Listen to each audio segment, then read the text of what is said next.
My ex-girlfriend took her own life in middle school and told me I was the reason why. I spent the rest of my life traumatized trying to heal, but now 8 years later, I just received a friend request from her. Posted by you/the_drunken_otter. In 8th grade, I, 21M, met this girl, North. She was in my band class, and the two of us hit it off. I asked her out on a movie date, and from there, we became boyfriend and girlfriend.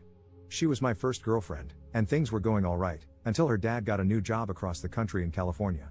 North moved away, but we decided to try long-distance dating through our freshman year. We were not built for long-distance dating.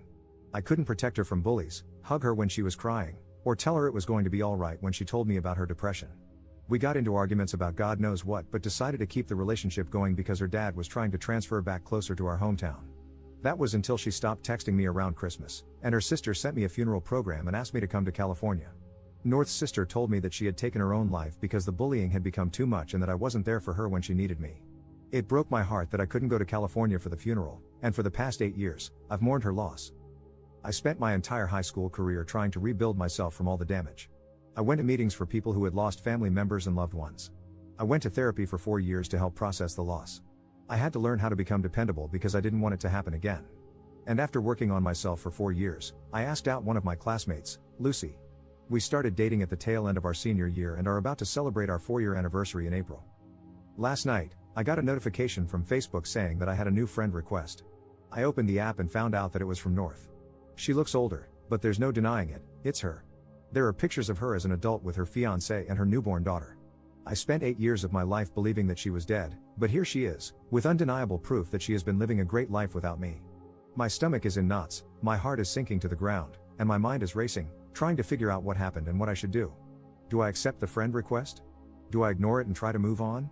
I feel completely lost, and it feels like my entire life has been a lie. I've spent the entire night looking at pictures of her and her family, floored that she would do this to me. Relevant comments. Commenter. That is wild, I'm sorry to hear that. Have you ever Googled her name in those 8 years, and did nothing about her ever come up? Did you follow her on any social media when you were together, and did all those accounts simply stop updating? Did those accounts have an in memoriam post or anything like that? Ops response. She's always been coming and going with social media. She'd make an account, stop posting for 6 months, then make a new one whenever she wanted to restart. I have tried Googling her, but she shares a name with a UCLA professor, so UCLA is the only thing that comes up after miles of scrolling. Commenter 2.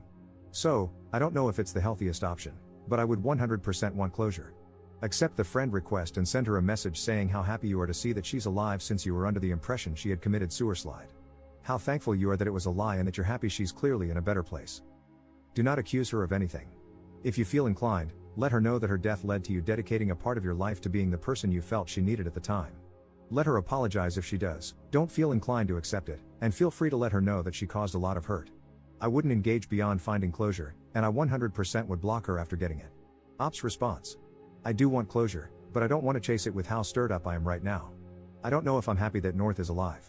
Don't get me wrong, I don't wish death upon her, but I feel upset that she would do that.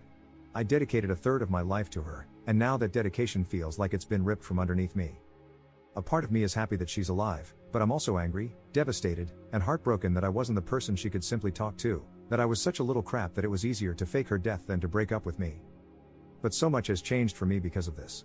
I'm happy with how my life is turning out, but so much of that came from wanting to do right by her memory. And now it's just, I don't know what it is, but I know it sucks. Update same day. Thank you to all who have responded. I want to get to each and every one of you, but for now, I hope this update will do. For now, I have decided to wait until Lucy gets home from work before I make any decision on whether or not to accept the friend request. I want to know what she thinks, and I can always depend on her to keep me level-headed. But until then, I just kinda want to sort out my feelings. I remember the day I found out about North's supposed death. It was a few days before Christmas, and the snow had just started to hit the ground. I remember walking to the edge of the neighborhood along Main Street. I sat on the sidewalk, watching the cars, thinking about how, if I walked onto the road, they wouldn't be able to stop. I was sitting there on the sidewalk, contemplating for what felt like hours. It was there that I decided I wanted to keep living. It was the most important choice of my life. But now that choice feels hollow. It feels meaningless.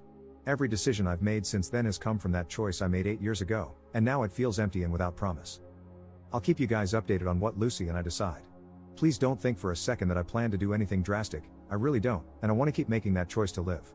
But for now, I just need to figure out my meaning. Second update 2 days later. I accepted the friend request. After Lucy and I talked about it, we agreed that the possibility of getting some sort of closure would be worth it. So I accepted the friend request and sent out a text saying hello. About half an hour later, I received a notification that North had responded. We started talking a bit, discussing how our lives had been. Turns out, she and her fiancé were in town visiting family, and it made her think about all the hurt she had caused me. She said she wouldn't feel comfortable moving on with her relationship without knowing if I was okay. She tried to apologize, saying that we were dumb kids and that it seemed easier to ghost me instead of breaking up with me. She told me all about how, in some messed up teenage way, she thought that giving me an explanation for her ghosting me would make it easier for me to move on, so she and her sister concocted the whole story. I told her about the years of therapy, the years of loneliness, and how guilty I felt when I started dating again.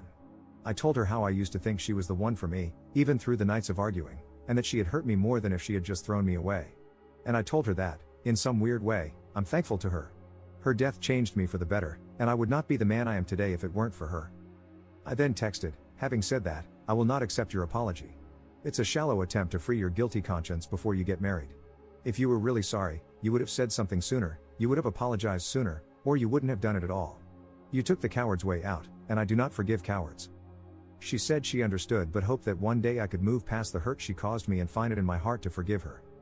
I took screenshots of the whole conversation and sent them to her fiancé. I don't know if he knows the story between me and her, but now he has enough of an idea that they can start the conversation. I hope they figure out how to move past it. After all, they look very happy together, and the mistakes of a teenager shouldn't affect her current life. However, I'd be lying if I said there wasn't a part of me hoping it crashes and burns. I know this is not the update some of you wanted. Some of you really wanted me to bully my way through the conversation or play mind games to mess with her. But that is not who I am, nor is it who I want to be.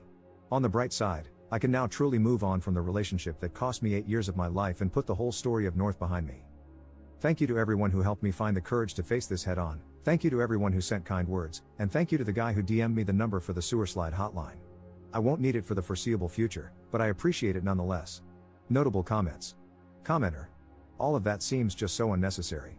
I want to break up with him, but I'm a coward, so I don't want to tell him directly. So, I'm just gonna ghost him because that's easier than breaking up with him.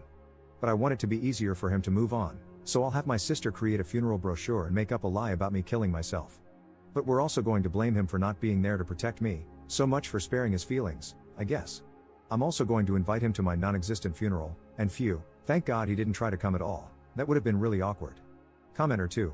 There is 0% chance that the intent was to make it easier for him to let her go. It was to hurt him because she was mad at him. She was mad that he could not be physically present. That's why her sister said she killed herself, because he couldn't be there for her. Her coming forward and apologizing was an act of self-preservation. She was visiting her hometown with her fiancé, and if they ran into each other, it would cause quite a scene. She needed to make sure she smoothed things over before that could happen. She is a malignant soul.